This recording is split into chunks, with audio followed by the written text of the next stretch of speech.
May nakita kami, may natuklasan kami sobrang gandang-ganda ng waterfalls dito at napakamura lang. Isa to sa mga dinadayo rito ng mga taga rito, taga lugar dito. Walang entrance fee, pero yung cottage niya is 100 pesos.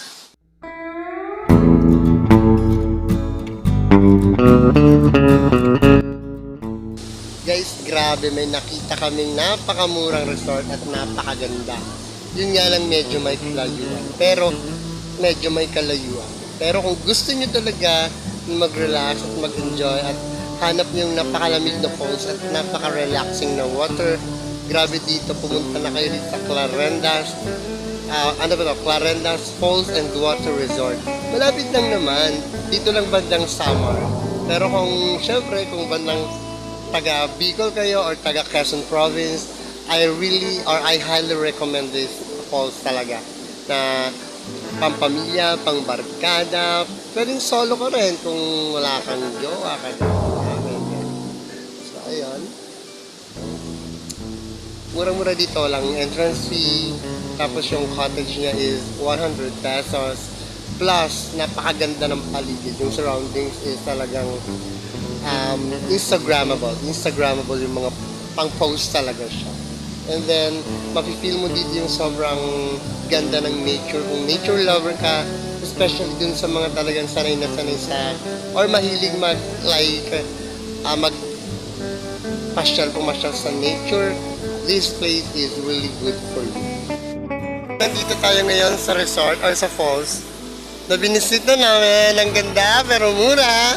Kasama ko yung mga maganda ko rin tsahe na yan, no?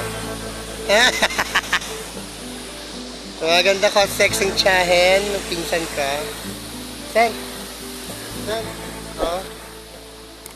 Okay naman dyan. So ayun na nga, ikutin natin or mag-tour tayo dito sa waterfalls na napuntahan namin dito sa province. Since nagbumisita kami sa province ng aking mga pinsan at kasama ko sila rito, may nakita kami, may natuklasan kami sobrang gandang-ganda ng waterfalls dito at napakamura lang.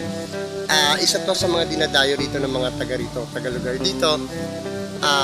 Walang entrance fee, pero yung cottage niya is 100 pesos. Yung cottage namin na 100 pesos, nipa siya, kubo siya na may upuan, may lamesa rin. Pero itong umbrella, hindi ko alam kung magkano to. Yan, hindi ko alam kung magkano to, pero pagkakaalam ko libre lang to kasi yung mga nipa, ano lang siya, 100. So, yung mga ganyan siguro, libre lang siya. Tapos meron mga malalaking cottages. Kung gusto nyo, kung marami kayo, yung mga malalaking cottage yan. Yan, pwede yan. Kung marami kayo. Pero, hindi ko alam siguro yung mga ganito, 500 pesos lang yan. Yan, di ba? Murang-mura na. Tapos, ano pa ba? Ayan o, yung surroundings, ang pinaka talagang nakaka-engganyo rito mga ka-spotters, yung surroundings o. Tingnan nyo, grabe talaga, napaka-greenish niya. Tsaka, kung talagang nature lover ka, talagang this place is really good for you. Ayan, yun nga lang medyo pagdating namin kanina umuulan, kaya sobrang sarap ng bigon namin. Yung tubig, sobrang lamig, maganda sa katawan, mag-enjoy ka, lalo na sobrang init ng panahon ngayon, talagang ma-enjoy mo yung water. At, tingnan mo, napaka-original ng water, di ba? Green na green, natural na natural, walang halong chemical. Tapos meron ako nakitang fruits dito, hindi ko alam kung anong klaseng prutas. Mamaya papakita ko, hindi ko matutukan ng camera. So, ayun nga.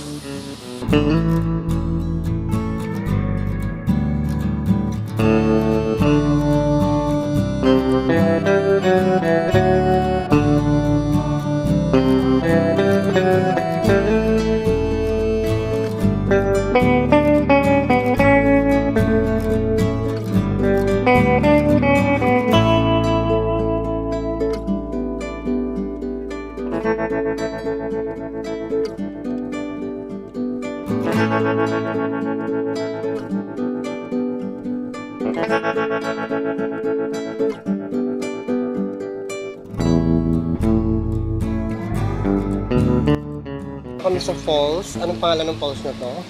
Clarendas Farm and Water Falls. So, eto siya. Mamaya papakita namin sa inyong kabuuan.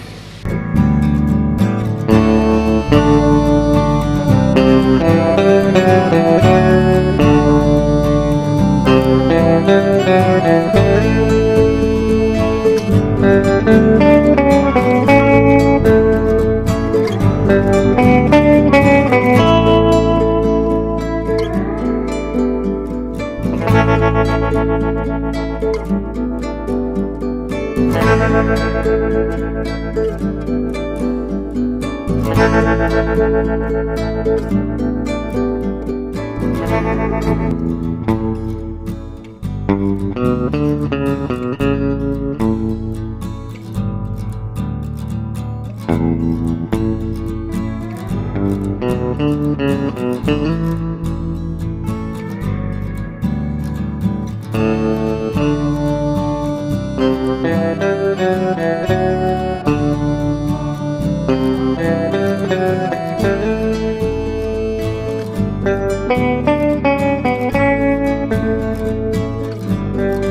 Yung pinakita ko sa inyo kanina is isang part pa lang yon ng resort.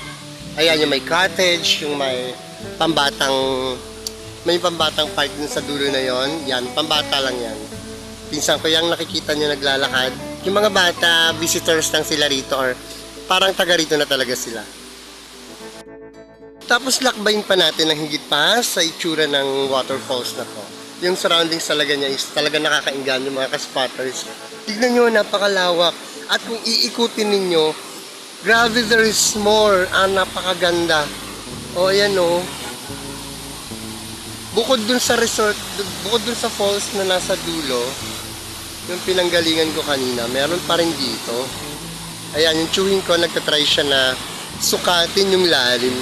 Pero yung mga marunong lumangat, magagaling lumangat, sobrang mag-enjoy kayo kasi talagang ano siya, pang dive talaga siya, pang swim talaga siya kasi malalim.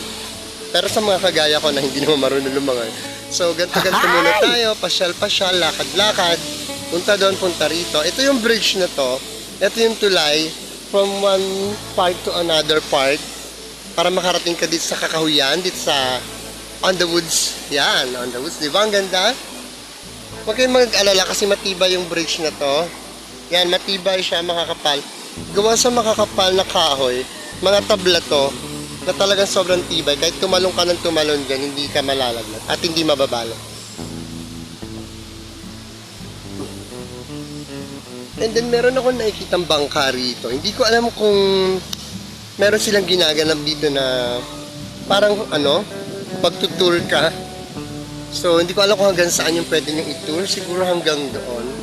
Kasi mga ka-spotters, there's more. Ang layo pa nito at saka ang ganda pa ng doon. Para siya kung i-compare nyo dun sa Venice Grand Canal ng Taguig. Ayan. Tapos pag magbabangka kayo, pag gagamitin nyo yan, siguro lulusot kayo dyan, sa ilalim yan hanggang dun. And there is more. Ayan. Ay mga aking pinsans. Sobrang ganda oh. Yan, kung nakikita niyo, this is a waterfalls. Yan. Yan, ilapit natin ng konti. O, di ba? Sobrang Yung tubig sobrang natural siya. Walang halong chemical. Sobrang natural. Yan, tapos babain natin dito. Yung hagdanan. Ayun o, ay pisan ko.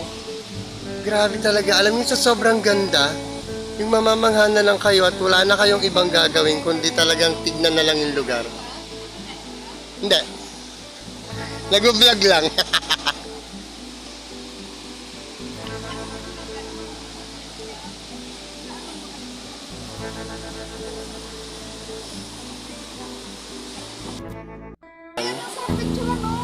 Sa sobrang ganda ng lugar, parang ayaw nyo na maligo. Gagawin nyo na lang talagang tanawin siya ng tanawin. Yan. Anong lugar ito? Sa Samar. San Jorge. Yon, San Jorge sa Samar. Oo. Mamaya, i-share ko sa inyo kung anong pangalan ng eksaktong resort. Para naman madayo nyo rin. Siyempre, hindi natin papalagpasin itong mga ganito kagagandang lugar. Ayan, no? On the woods tayo, oh. Ay, grabe. Oh.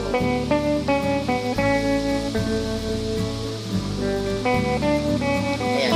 Hindi ko naman sinasabi na ito ang isa sa pinakamagagandang falls or waterfalls dito sa buong Pilipinas. Pero syempre, isa to sa pinakamagaganda at syempre hindi pa ito masyado sigurong napupuntahan ng iba kasi medyo may kalayuan siya. Pero as I have mentioned earlier, kung talagang taga Quezon Province ka or taga Bicol ka or mismong taga Samar ka, talagang ano sa'yo to, pabor sa'yo na makarating dito sa lugar na to. Yan, wait lang, may tugtog ako, makapiright ako. Ayan na nga, pagkatapos nila dun sa kabilang part, dito naman sila at talagang ina-enjoy nila bawat parte ng resort na to. Dahil sobrang ganda talaga. Kung mapapansin ninyo, halos hindi na naliligo yung iba. Nauubos na lang yung oras nila sa nakatake ng pictures at saka ng videos. Dahil hindi nyo talaga to, walang katulad sa iba nito. Yung entrance fee, walang entrance fee actually. Pero yung cottage niya is only 100 pesos. Uulitin ko ha, 100 pesos. Ayan no. Yan, let's tour.